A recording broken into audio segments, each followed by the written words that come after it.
जय हिंद दोस्तों। अगर आपके पास 1 लाख रुपए, 3 लाख रुपए या 5 लाख रुपए एक मुश्त आपके पास पड़ा है तो आपको अपने उस पैसे को कहाँ और कैसे इन्वेस्टमेंट करना चाहिए। तो आज इस वीडियो के माध्यम से दोस्तों मैं आपको यही बताने का प्रयास करूंगा कि आपको लमसम अमाउंट को कहाँ इन्वेस्ट करना चाहिए और कैसे इन्वेस्ट करना चाहिए। तो इसलिए वीडियो को पूरा अंत तक देखिएगा। अगर आपको पसंद आ जाए वीडियो तो इसे लाइक, शेयर और सब्सक्राइब कर दीजिए।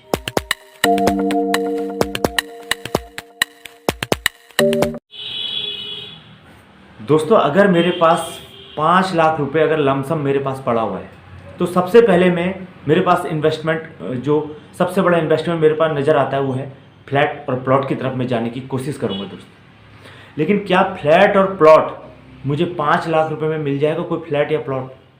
तो ये बात तो मुझे असंभव लगती है।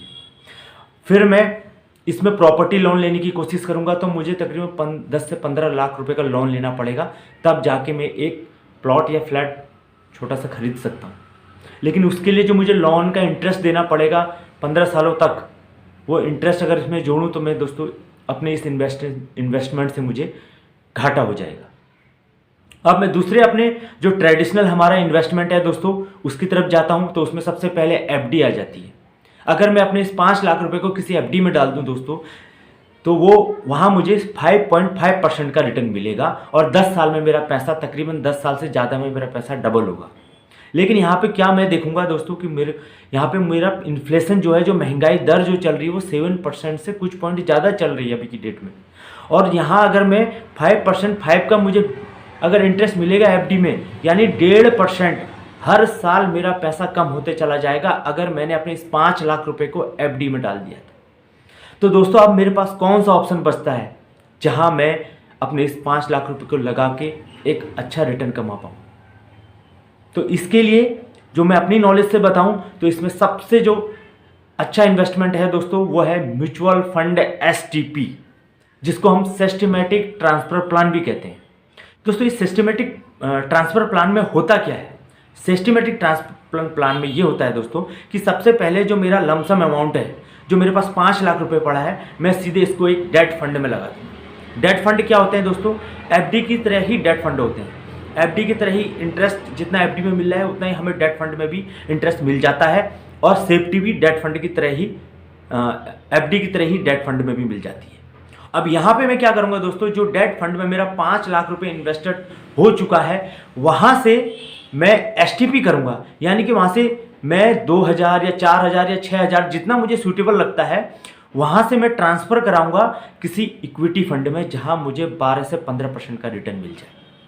और ऐसा करने से मुझे रुपी कॉस्ट एवरेजिंग का फ़ायदा मिल जाएगा दोस्तों, जो अगर मैं इस लमसम अमाउंट को अगर मैं डायरेक्टली भी मैं इन्वेस्ट कर सकता हूँ किसी लार्ज कैप फंड में, मिड कैप में या हाइब्रिड फंड में। लेकिन दोस्तों लमसम अमाउंट को अगर मैं इन्वेस्ट कर दूँ तो वहाँ पे मुझे रिस्क ज़्यादा बन जाता है। और एक इंटेलिजेंट इन्वेस्टर की यही खासियत होती है कि वो अपने पैसे को पहले सेफ्टी दे। तो यहाँ पे मैं यही करूँगा दोस्तों, पहले मैं अपने 5 लाख रुपए को सेव कर दिया, इसलिए सेव किया, और उसके बाद वहाँ से ट्रांसफ़र करा के मैंने इसकी STP कर ली किसी इक्विटी फंड में। इससे मुझे रुपी कॉस्ट एवरेजिंग का फायदा होगा। रुपी कॉस्ट एवरेजिंग का मतलब है दोस्तों, जब मार्केट गिरेगा इस ड्यूरेशन में, जितने भी समय के लिए मैं STP करूँगा, इस ड्यूरेशन में जब मार्केट डाउन होगा तो उस गिरती मार्केट का भी मुझे बेनिफिट होगा दोस्तों। आपने हमेशा सुना होगा, एक्सपर्ट कहते हैं कि जब मार्केट गिरे तब आप शेयर खरीद लीजिए, तब तक आप शेयर खरीद लीजिए। तो इसमें भी वही होता है दोस्तों, जब मार्केट गिरती है, रुपी और कॉस्ट एवरेजिंग में यही होता है, जब मार्केट नीचे गिरती है तब आपको ज़्यादा यूनिट्स इस STP में मिलेंगे। उससे क्या होगा, आपको गिरती मार्केट का डर नहीं रहेगा। गिरती मार्केट का डर नहीं रहेगा तो आप उसमें लंबे समय तक बने रह सकते हैं। लेकिन अगर आप लमसम कर लेंगे तो आप डर जाएंगे। 5 लाख का सीधे अगर 2.5 लाख हो गया तो आप एक बार के लिए पैनिक कर जाएंगे और इसे स्किप कर लेंगे।